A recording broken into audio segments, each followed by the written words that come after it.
Muli po, nagbabalik ang babaeng nag-aalay lakad para sa kanyang sarili upang maging healthy. Ngunit hindi nababawasan ang timbang dahil madaming kinakain na kanin. At tunay po, ang paglalakad araw-araw ay tunay na nakapagpalakas ng inyong katawan at maging masigla ang inyong buong katawan. At kung tatanungin niyo ako kung nakapagpapayat ba ang paglalakad araw-araw, ang masasabi ko lang ay hindi pa ako pumayat base sa experience ko.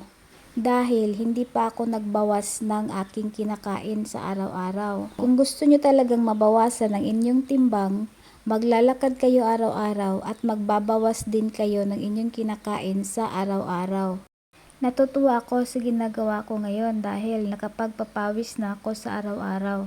At kapag dumating naman si taglamig, ay hindi na naman tayo pagpawisan sa loob ng 6 na buwan.